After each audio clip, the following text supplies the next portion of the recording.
नमस्कार दोस्तों, स्वागत है आपका आज के मुख्य समाचार में, जिसमें सबसे पहली और बड़ी खबर में आपको बताएंगे कि पहले चरण के लिए 58 सीटों पर मतदान शुरू।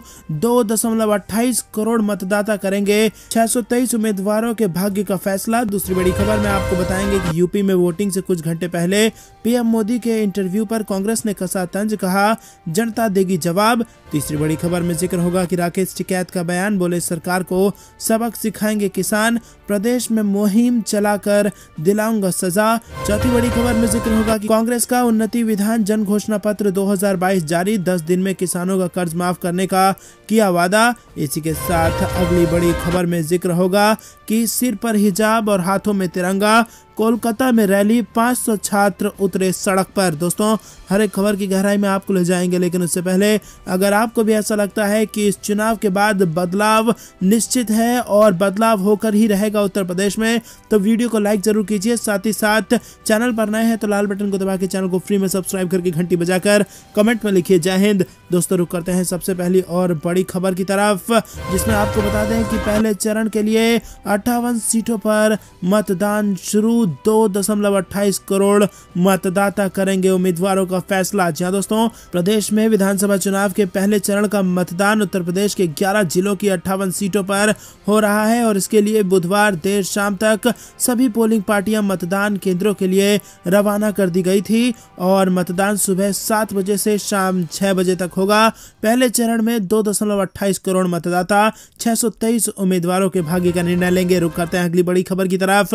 यूपी में वोटिंग से कुछ घंटे पहले पीएम मोदी के इंटरव्यू पर कांग्रेस ने कसा तंज, कहा जनता देगी अब इनको जवाब। जी हां दोस्तों, उत्तर प्रदेश में विधानसभा चुनाव के लिए पहले चरण का मतदान शुरू हो चुका है और वोटिंग से पहले ठीक कुछ घंटे पहले बुधवार की रात पीएम मोदी ने न्यूज एजेंसी को एक इंटरव्यू दिया, जिस पर अब कांग्रेस ने सवाल खड़े किए हैं। एक तरफ जहां अपने इंटरव्यू में पीएम मोदी ने यूपी में बीजेपी की बड़ी जीत का दावा किया, वहीं कांग्रेस ने वोटिंग से ठीक पहले प्रधानमंत्री का इंटरव्यू को उनका डर और घबराहट बताया है। कांग्रेस के राष्ट्रीय महासचिव रणदीप सिंह सुरजेवाला ने ट्वीट कर पीएम मोदी पर निशाना साधा है। वहीं आपको बता दें दोस्तों कि ये बेहद बड़ी खबर निकल के आ रही है।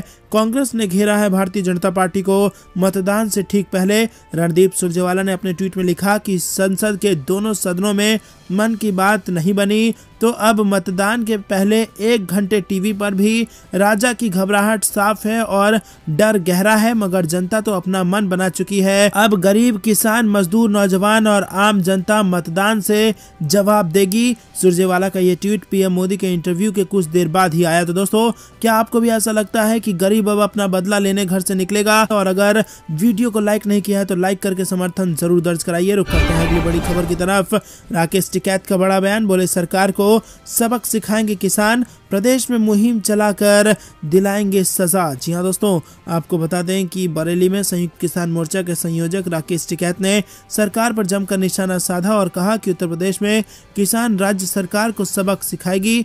3 कृषि कानून के मुद्दे पर भारत सरकार की नीयत साफ नहीं है। समझौते की बात पर सरकार ने एक कदम भी आगे नहीं बढ़ाया है। सरकार के इस रवैये के चलते प्रदेश में मुहिम चलाकर सरकार को हम सजा दिलवाएंगे। दोस्तों, ये बड़ा बयान दिया है राकेश टिकैत ने। रुक करते हैं अगली बड़ी खबर की तरफ। कांग्रेस का उन्नति विधान जन घोषणा पत्र 2022 जारी, 10 दिन में किसानों का कर्ज माफ करने का वादा। जी हां दोस्तों, कांग्रेस महासचिव प्रियंका गांधी ने बुधवार को उत्तर प्रदेश विधानसभा चुनाव 2022 के लिए पार्टी का उन्नति विधान जन घोषणा पत्र 2022 के नाम से चुनावी घोषणा पत्र जारी कर दिया है और इस मौके पर प्रियंका गांधी ने कहा कि कांग्रेस ने 1 लाख लोगों से बातचीत के बाद घोषणा पत्र तैयार किया है। इसमें आम लोग, मजदूर, किसान, विशेषज्ञ समेत हर वर्ग के लोग शामिल हैं। कांग्रेस नेता ने कहा है कि ये सही मायने में जन घोषणा पत्र है। प्रियंका ने कहा कि इसके जरिए वो बताना चाहती हैं कि जनता की आकांक्षाएं क्या हैं और कांग्रेस जनता के लिए क्या करेगी। उन्होंने कहा कि हमने जितने भी घोषणा पत्र जारी किए हैं उसमें दर्ज बातें आम जनता के सुझाव हैं। प्रदेश के लोगों से चर्चा करके ही ये सारे सुझाव आए हैं और हमने अपने घोषणा पत्र में ये दर्ज किया है कि हम प्रदेश का विकास कैसे करेंगे। दोस्तों रुक करते हैं अगली बड़ी खबर की तरफ। सिर पर हिजाब और हाथों में तिरंगा, अब कोलकाता में रैली, 500 छात्र सड़कों पर उतरे। जी हाँ दोस्तों, कर्नाटक के एक कॉलेज में हिजाब को लेकर शुरू हुआ विवाद अभी थमता नजर नहीं आ रहा है। कर्नाटक में मुस्लिम छात्राएं कॉलेज में हिजाब पहनने की छूट मांग रही हैं और इसे अपना अधिकार बता रही हैं। छात्राएं सड़क पर उतरकर प्रदर्शन कर रही हैं। अब पश्चिम बंगाल में भी मुस्लिम छात्राओं का प्रदर्शन शुरू हो गया है। कोलकाता में अलिया यूनिवर्सिटी की छात्राएं सिर पर हिजाब और हाथों में तिरंगा लेकर सड़कों पर उतरी हैं। बुधवार को हुए इस प्रदर्शन में अलिया विश्वविद्यालय के करीब 500 छात्रों ने हिस्सा लिया और इन छात्रों ने पार्क सर्कस इलाके में रैली निकाली है। इस रैली में हिजाब पहनी कई छात्राएं भी नजर आई हैं और ये सभी कर्नाटक की छात्रों का समर्थन कर रही हैं। प्रदर्शनकारियों ने हाथ में तिरंगा लिया था और उन्होंने पार्क सर्कस इलाके में रैलियां निकाली और फिर वापस अपने कैंपस में लौट गए। दोस्तों रुक करते हैं अगली बड़ी खबर की तरफ। हिजाब विवाद पर लालू का केंद्र पर प्रहार, कहा देश सिविल वॉर की तरफ आगे बढ़ रहा है। जहां दोस्तों, देश भर में हिजाब पर बवाल मचा हुआ है। हिजाब पहनने और नहीं पहनने पर एक अलग ही बहस छिड़ी हुई है और अब इस मामले में आज कूद पड़े हैं। पटना में मीडिया कर्मी से बात करते हुए उन्होंने कहा कि देश सिविल वॉर की तरफ आगे बढ़ रहा है। जिस तरह एक महिला के साथ कुछ युवकों ने किया, वो इस बात की तरफ इशारा कर रहा है। लालू यादव ने इसके लिए सीधे तौर पर केंद्र सरकार को जिम्मेदार ठहराया है। उनका कहना है कि केंद्र सरकार जिस तरह से एक खास समुदाय को टारगेट कर रही है, उसी वजह से ये तस्वीर सामने आई है। वहीं उत्तर प्रदेश विधानसभा चुनाव को लेकर भविष्यवाणी करते हुए आरजेडी प्रमुख ने कहा कि यूपी में बीजेपी की करारी हार होगी, उनका सफाया हो जाएगा। उन्होंने कहा कि जाटों पर जिस तरह से इन लोगों ने जाति की है, उसे जाट भूले नहीं है और आगे भूलेंगे भी नहीं। बिहार के पूर्व मुख्यमंत्री लालू यादव ने हमला बोलते हुए कहा कि ये नया अंग्रेज बीजेपी के रूप में आ गया है। लालू यादव ने यूपी के वोटरों से अपील की है कि वो बीजेपी को अपना बहुमूल्य वोट ना दें, बल्कि उनको हराएं। जी दोस्तों, लालू यादव ने नीतीश के समर्थन में भी बयान दिया है। लालू यादव ने छेदी पासवान के उस बयान को भी गलत बताया जिसमें उन्होंने कहा था कि नीतीश कुमार अपनी कुर्सी बचाने के लिए दाऊद इब्राहिम से भी हाथ मिला सकते हैं। लालू यादव ने कहा कि ये बयान बिल्कुल अनुचित है। जी दोस्तों, लालू यादव के बयान पर बिहार के पंचायती राज मंत्री सम्राट चौधरी ने पलटवार भी किया है। रुक करते हैं अगली बड़ी खबर की तरफ जो कि उत्तराखंड से आ रही है। कांग्रेस ने भाजपा के घोषणा पत्र को बताया दृष्टि दोष पत्र। क्या बोले गौरव वल्लभ, आपको बता दें दोस्तों कि यहाँ पर बड़ी खबर उत्तराखंड के चुनाव से भी आ रही है। कांग्रेस ने भाजपा के घोषणा पत्र को दृष्टि दोष पत्र करार दे दिया है। अखिल भारतीय कांग्रेस कमेटी के प्रवक्ता प्रोफेसर गौरव वल्लभ ने कहा कि जुमलों और धोखे का संकलन दृष्टि नहीं है, दृष्टि दोष पत्र कहलाता है। भाजपा ने रोजगार के सृजन, महंगाई से निजात दिलाने और पलायन को लेकर चुप्पी साधी है। प्रदेश कांग्रेस कार्यालय में बुधवार को पत्रकारों से बातचीत करते हुए कांग्रेस के राष्ट्रीय प्रवक्ता प्रोफेसर गौरव वल्लभ ने भाजपा की ओर से जारी घोषणा पत्र पर तीखे सवाल दागे। उन्होंने कहा कि आखिर चुनाव से 4 दिन पहले दोष पत्र जारी करना याद आ ही गया। दोस्तों रुक करते हैं अगली बड़ी खबर की तरफ। पीएम मोदी के संसद में दिए गए बयान पर कपिल सिब्बल का पलटवार। जो संविधान के टुकड़े कर रहा है वो टुकड़े टुकड़े गैंग का लीडर है। जी हाँ दोस्तों, संविधान के टुकड़े का आरोप लगाया गया है यहाँ पर कांग्रेस नेता द्वारा। कांग्रेस नेता कपिल सिब्बल ने प्रधानमंत्री मोदी के संसद में दिए गए बयान पर बुधवार को करारा पलटवार किया और कहा कि सभ्यता, इतिहास, संविधान और भाईचारा को तार तार करने वाले असलियत में टुकड़े टुकड़े गैंग के लीडर हैं। जी हाँ दोस्तों, राज्यसभा में आम बजट 2022-23 पर चर्चा में हिस्सा लेते हुए कपिल सिब्बल ने वर्तमान केंद्र सरकार को मुगल शासक औरंगजेब से भी बदतर करार दिया है और कहा है कि औरंगजेब ने भी जजिया कर से गरीबों और वंचितों को राहत दी थी, जबकि आज की सरकार वर्ष 2014 के मुकाबले पेट्रोल और डीजल पर क्रमशः 203 और 530% अधिक उत्पाद कर वसूल रही है। रुक करते हैं अगली बड़ी खबर की तरफ कि बुलंदशहर में नवाब मलिक का बड़ा बयान। यूपी समेत सभी 5 राज्यों में हार रही है भारतीय जनता पार्टी। जी हाँ दोस्तों, आपको बता दें यहाँ पर कि महाराष्ट्र के कैबिनेट मंत्री और राष्ट्रवादी कांग्रेस पार्टी नेता नवाब मलिक ने मोदी योगी सरकार के साथ प्रवर्तन निदेशालय यानी कि ईडी पर निशाना साधा। नवाब मलिक ने कहा कि ईडी के पूर्व निदेशक राजेश्वर सिंह को बीजेपी ने टिकट दिया है और ये साबित करता है कि ईडी केंद्र की एजेंसी नहीं, मोदी जी की निजी एजेंसी थी। बुलंदशहर की अनूप शहर सीट से एसपी-आरएलडी एनसीपी गठबंधन के प्रत्याशी के शर्मा के लिए वोट मांगने पहुंचे नवाब मलिक ने कहा कि चुनाव हारता देख बीजेपी सांप्रदायिक ध्रुवीकरण में जुटी है और योगी से लेकर अमित शाह तक प्रदेश में सिर्फ और सिर्फ ध्रुवीकरण में जुट गए हैं। वो जानते हैं कि यही एक रास्ता है जो उन्हें कुछ वोट दिला सकता है। कैबिनेट मंत्री नवाब मलिक ने कहा कि पिछले 5 साल में योगी आदित्यनाथ ने कोई काम नहीं किया, सिर्फ प्रचार और विज्ञापन के सहारे सरकार चलाई गई। यही नहीं, योगी ने अपने ही मंत्रियों और विधायकों को दरकिनार किया। नवाब मलिक ने कहा कि बीजेपी को ये भ्रम है कि वो विज्ञापनों पर पानी की तरह पैसा बहाकर चुनाव जीत जाएगी, लेकिन ऐसा नहीं है। दोस्तों, रुक करते हैं अगली बड़ी खबर की तरफ। समाजवादी पार्टी ने मुख्यमंत्री योगी आदित्यनाथ के खिलाफ भाजपा नेता की पत्नी को प्रत्याशी बनाया, 24 नाम कर दिए घोषित। जी हां दोस्तों, दरअसल दोस्तों उत्तर प्रदेश के विधानसभा चुनाव 2022 के अंतिम चरण के मतदान वाले क्षेत्रों के लिए पार्टी ने जो 24 नाम की सूची जारी की है उसमें शाह आलम का नाम नहीं है। समाजवादी पार्टी ने मुख्यमंत्री योगी आदित्यनाथ के खिलाफ भाजपा नेता की पत्नी को मैदान में उतार दिया है। समाजवादी पार्टी ने सोमवार को पार्टी के 24 प्रत्याशियों की सूची जारी की। समाजवादी पार्टी ने सोमवार को घोषित प्रत्याशियों की सूची में गोरखपुर सदर सीट से मुख्यमंत्री योगी आदित्यनाथ के खिलाफ भाजपा नेता स्वर्गीय उपेंद्र शुक्ला की पत्नी सुभावती शुक्ला को उतार दिया है। मुख्यमंत्री योगी आदित्यनाथ को सुभावती शुक्ला चुनौती देंगी।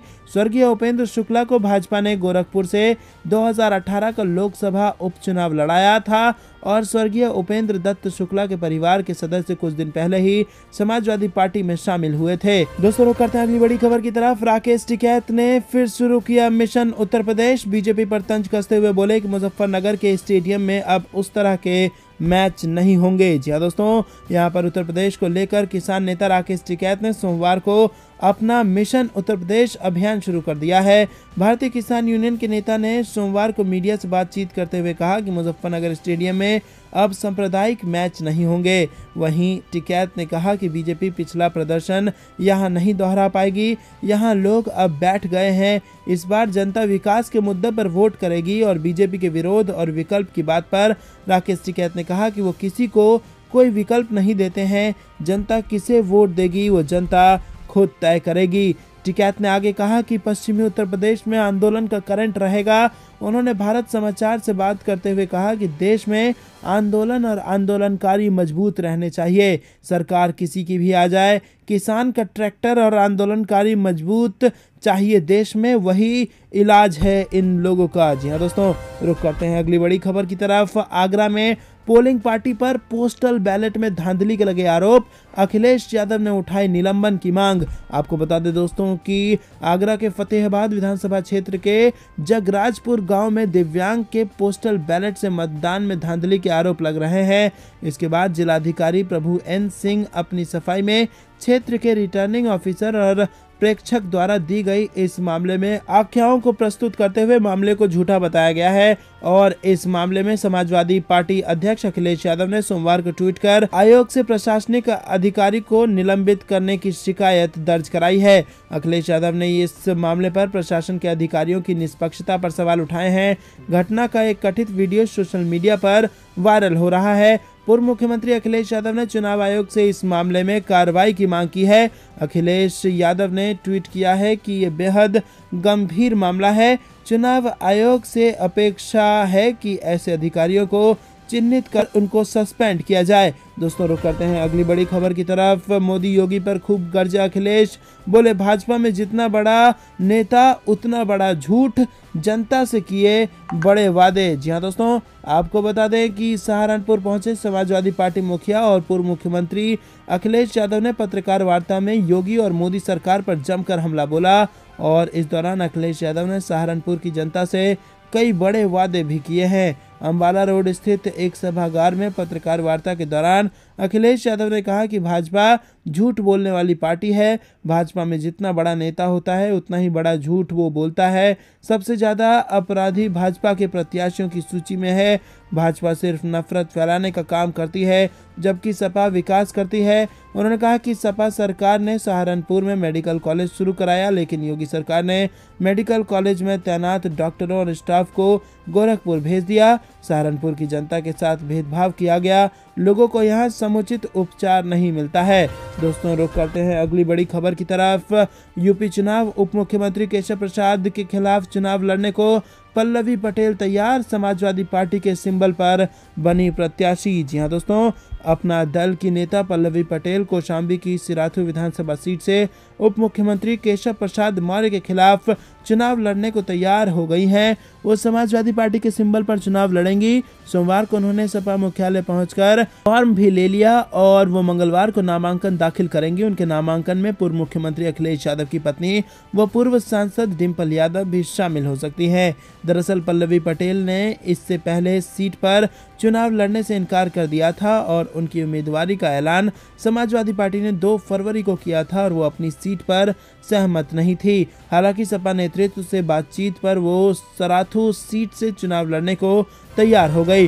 दोस्तों रुक करते हैं अगली बड़ी खबर की तरफ। मैं बनारस जाऊंगी और शिव मंदिर में दिया बोली कि मैं चाहती हूं कि यूपी चुनाव में समाजवादी पार्टी जीते। जी हां दोस्तों, उत्तर प्रदेश विधानसभा चुनाव में समाजवादी पार्टी के प्रचार के लिए पश्चिम बंगाल की मुख्यमंत्री ममता बनर्जी जल्द ही यूपी आ सकती हैं। ममता ने खुद इसका ऐलान किया है। माना जा रहा है कि ममता के यहां आने से यूपी की सियासी जंग और रोचक होने की उम्मीद है। जी हां दोस्तों, आपको बता दें कि ममता बनर्जी ने सोमवार को कोलकाता में कहा कि समाजवादी पार्टी को आगामी उत्तर प्रदेश विधानसभा चुनाव में जीत दिलानी है। अगर लोग उनका समर्थन करते हैं तो इस चुनाव में अखिलेश जी के जीतने की पूरी संभावना है। उन्होंने कहा कि अखिलेश का समर्थन करने के लिए वो भी उत्तर प्रदेश आएंगी।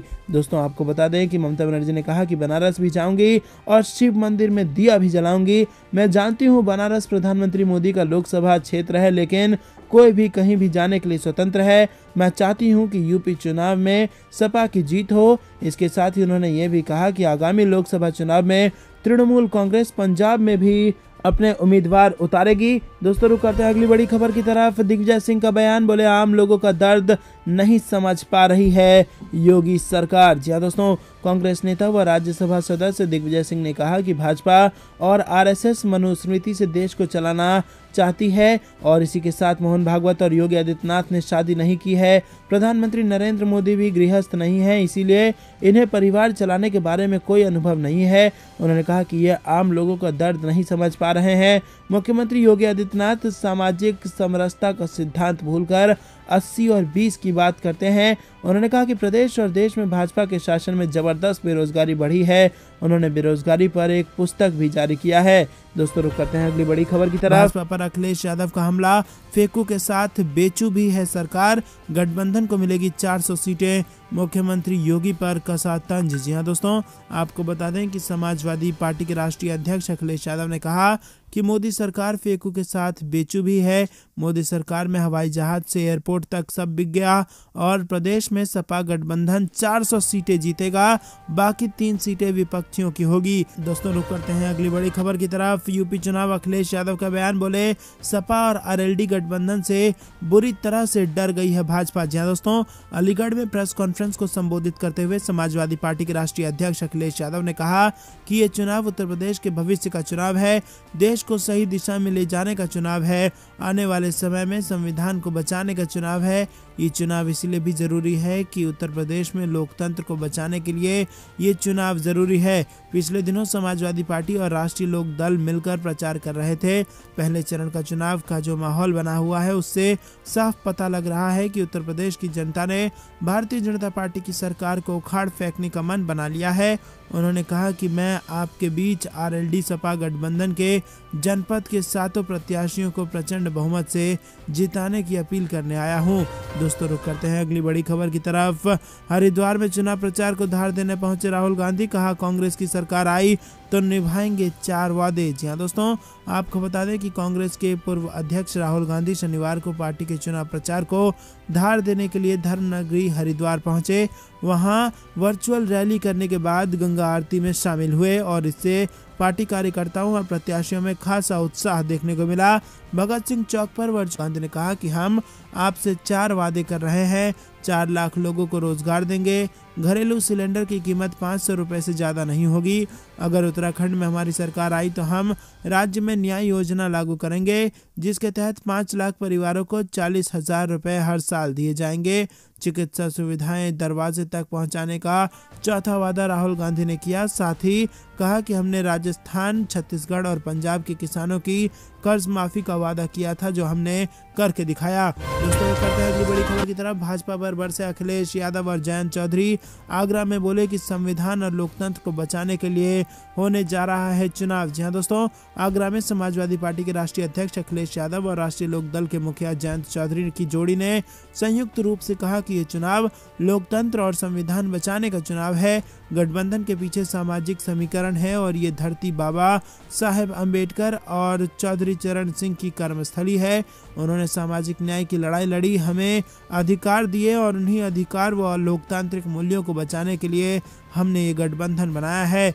निजी विमान से अखिलेश यादव और जयंत दोनों दोपहर 12 बजे खेरिया एयरपोर्ट पहुंचे और यहां से शिल्पग्राम रोड स्थित एक होटल आए, जहां प्रेस कॉन्फ्रेंस में उन्होंने एक तरफ भाजपा और मुख्यमंत्री योगी पर पलटवार किया तो दूसरी तरफ लोकतंत्र और संविधान बचाने के लिए गठबंधन को विकास। तो दोस्तों, ये थी दिन भर कुछ बेहतरीन और बड़ी खबरें। तक बने रहने के लिए बहुत बहुत धन्यवाद। देख रहे थे आपका अपना चैनल जय हिंद जय भारत।